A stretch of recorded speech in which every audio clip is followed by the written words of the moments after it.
கர்த்தருக்கு சித்தமானால் நம்முடைய தலைமுறை, நம் கண்கள் அவருடைய வருகையை பார்ப்பதற்கு நிறைய வாய்ப்பு இருக்கு. ஒருவேளை நீங்க நினைக்கலாம், பாஸ்டர் இப்படிதான் வருஷ வருஷம் இவரை கூப்பிடுறாரு, இவரும் வருஷ வருஷம் வந்து வருகை வருதுன்றாரு, வந்தா மாதிரி தெரியலையே. அப்படியே இருக்கட்டும், 5 வருஷமா நான் வரனே இருக்கட்டும், வருகை வராமையே இருக்கட்டும். 5 வருஷமா நான் சொன்ன டைம் முடிஞ்சிருச்சுன்னு அர்த்தம். ஆண்டவர் வருகைக்கு வச்ச டைம்ல எத்தனை முடிஞ்சிருச்சு? ஒருவேளை ஆண்டவர் 6 வருஷம் வச்சிருந்தாருன்னா 5 வருஷம் முடிஞ்சிருச்சு, தான் கடைசி வருஷம்னு அர்த்தம். நீங்க ஒருவேளை 100 வருஷம் நோவா சொல்லிக்கிட்டே இருக்கிறாரு, சும்மா ஜலப்பிரளயம் வரலன்ட்டு நீங்க பேழையை விட்டு 10,000 கிலோமீட்டர் தள்ளி போயிட்டீங்கன்னு வச்சுக்கோங்க, திருப்பி ஜலப்பிரளயம் அன்னைக்கு அப்படி உள்ள பேழைக்குள்ள ஓடி வருவீங்க. வருதோ இல்லையோ வாசல்லையோ உட்காந்துக்கணும், கதவை அடைக்கிறதுக்கு முன்னாடி உள்ள போயிடணும், அவ்வளவுதான். இதெல்லாம் எதை நமக்கு காட்டுது தெரியுமா? லாஸ்ட் மினிட்ல இருக்கிறோம். அது 2 நிமிஷமா சரி, 3 நிமிஷமா சரி, இல்ல 30 செகண்டா 10 செகண்டான்னு தெரியாது. இனி தீவெட்டிகளை ஆயத்தம் பண்ணுகிற காலம் மட்டும் தான் இருக்கிறது. மணவாளன் வருகிறார் என்கிற சத்தம் கேட்டுருச்சு.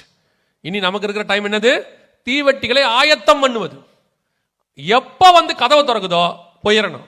இல்லைங்க மணவாளன் வர நாள் செல்லும் என்று என்ன வாங்க போயிட்டீங்க, திருப்பி வரத்துக்குள்ள வருக போயிடும்.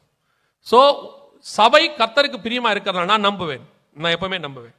கர்த்தர் சபையை பெருமா இருந்தா கர்த்தர் திருப்பி அவங்களை ஆயத்தப்படுத்திக்கிட்டே இருப்பார். ஒரு ட்ராக்ல, ஒரு பிளாட்ஃபார்ம்ல வண்டி வரப்போகுதுன்னா திருப்பி அந்த பிளாட்ஃபார்ம் அனௌன்ஸ் பண்ணிக்கிட்டே இருப்பாங்க பாருங்க, வண்டி வருது. ஏன்னா அந்த பிளாட்ஃபார்ம்ல அது வரப்போகுதுன்னு அர்த்தம். மற்ற பிளாட்ஃபார்ம்ல அப்படி சொல்லவே மாட்டாங்க. அது எந்த நம்பர் பிளாட்ஃபார்ம்ல வருதோ அந்த நம்பர் பிளாட்ஃபார்முக்கு தான் என்ன பண்ணுவாங்க, திருப்பி சொல்லிக்கிட்டே இருப்பாங்க. ஒரு சபைக்கு கர்த்தர் திருப்பி சொல்லிக்கிட்டே இருக்கிறாருன்னா அந்த சபையை பரலோகத்துக்கு கொண்டு போக வேண்டும் என்று கர்த்தர் விரும்புகிறார்னு அர்த்தம். அதனாலதான் திருப்பி சொல்லப்படுது. ஒருவேளை திருப்பி சொல்றாரு இப்படிதான், அது உங்க இஷ்டம். ஆனால் கர்த்தர் உங்களை அதிகமாய் நேசிக்கிறார்.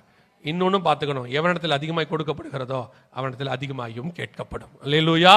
ஆண்டவர் வெகு சீக்கிரத்தில் வரப்போகிறார். இனி காலம் நாம் ஜெபிக்க போகிறோம். எந்திரிக்கலாமா நம்ம தேவ சமூகத்தில்?